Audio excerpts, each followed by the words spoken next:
एक समय की बात है। एक जंगल में एक मुर्गा और एक चालाक लोमड़ी रहते थे। मुर्गा पेड़ की ऊंची डाली पर बैठकर सुबह सुबह बांग देता था, जिससे पूरे जंगल को सुबह होने का पता चलता था। वहीं लोमड़ी बहुत चालाक और धूर्त थी और हमेशा किसी न किसी को धोखा देकर अपना पेट भरने का प्रयास करती रहती थी। एक दिन लोमड़ी ने सोचा, क्यों न इस मुर्गे को चालाकी से पकड़ लिया जाए। यह रोज मेरे सामने बांग देता है और मेरे मुंह से बच निकलता है। यह सोचकर वह मुर्गे के पास पहुंची और बड़ी विनम्रता से बोली, अरे मुर्गा भाई, तुम्हें तो भगवान ने बहुत सुंदर आवाज दी है। मुझे तुम्हारी बांग सुनना बहुत अच्छा लगता है। आज मैं तुम्हें एक खुशखबरी देने आई हूँ।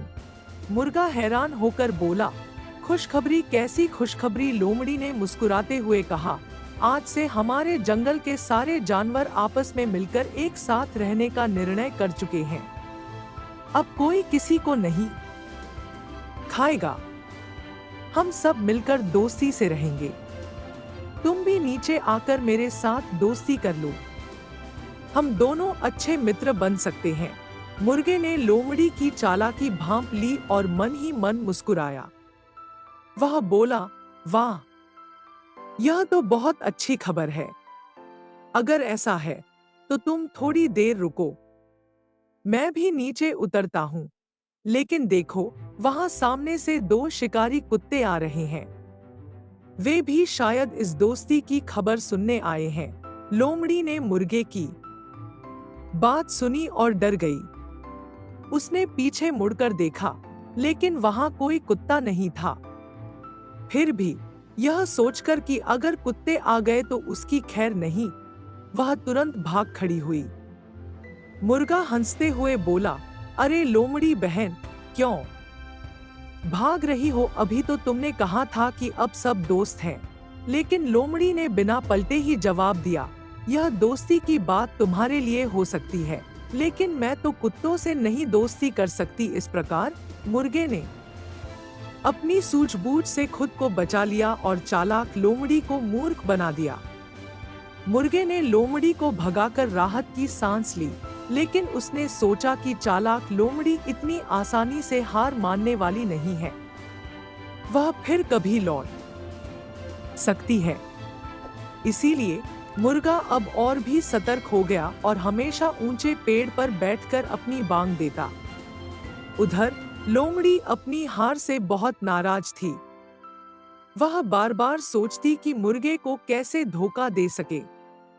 कई दिनों तक उसने नए नए तरीके सोचने की कोशिश की, लेकिन उसे कोई भी तरीका कारगर नहीं लगा।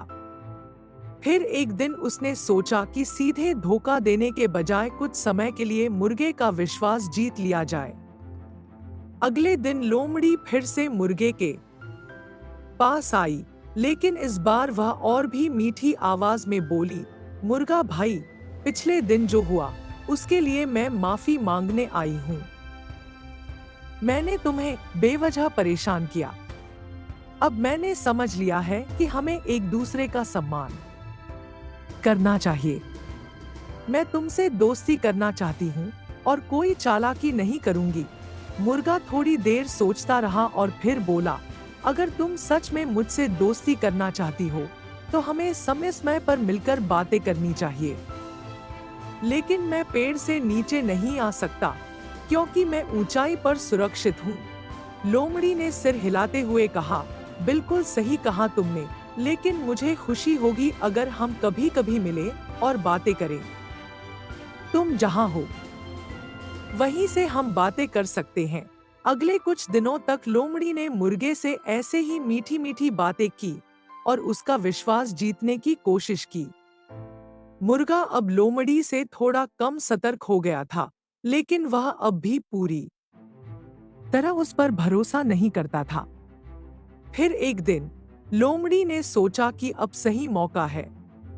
उसने मुर्गे से कहा, क्यों न आज हम एक खास जगह मिलें, जहां मैं तुम्हारे लिए कुछ उपहार लाऊंगी। मुर्गा समझ गया कि यह लोमड़ी की नई चाल हो सकती है।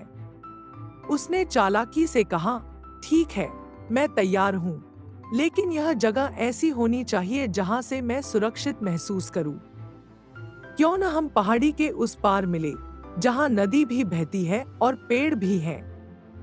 लोमड़ी को लगा कि मुर्गा अब उसके जाल में फंसने वाला है, लेकिन असल में मुर्गे ने वह जगह इसलिए चुनी थी क्योंकि वहां से जंगल के शिकारी कुत्ते गुजरते थे। जब दोनों वहां पहुंचे, तो जैसे ही लोमड़ी ने मुर्गे को पकड़ने की कोशिश की, शिकारी कुत्तों की आवाज सुनाई देने लगी। लोमड़ी हड़बड़ाकर भागी और इस बार कुत्तों ने सचमुच उसका पीछा किया। वह मुश्किल से अपनी जान बचाकर भागी और फिर कभी मुर्गे के पास लौटने की हिम्मत नहीं की। मुर्गे ने इस बार भी अपनी सूझबूझ और धैर्य से खुद को बचा लिया। इस घटना के बाद जंगल के सभी जानवर मुर्गे की समझदारी की तारीफ करने लगे और लोमड़ी की चालाकी पर हंसने लगे। इस कहानी से हमें यह सीख मिलती है कि कठिन परिस्थिति में भी समझदारी और बुद्धिमानी से काम लेना चाहिए, ताकि हम मुसीबतों से बच सकें। कहानी का अंत यही होता है और इससे हमें यह सीख मिलती है कि चालाकी चाहे कितनी भी बड़ी क्यों न हो, सच्चाई, धैर्य और समझदारी से हर समस्या का हल निकाला जा सकता है। दोस्तों, आपको ये कहानी कैसी लगी कमेंट में हमें जरूर बताएं। मुझे आशा है कि आपको इस कहानी से बहुत सीख मिली होगी। तो चलिए मिलते हैं अगले वीडियो में, तब तक के लिए जय हिंद।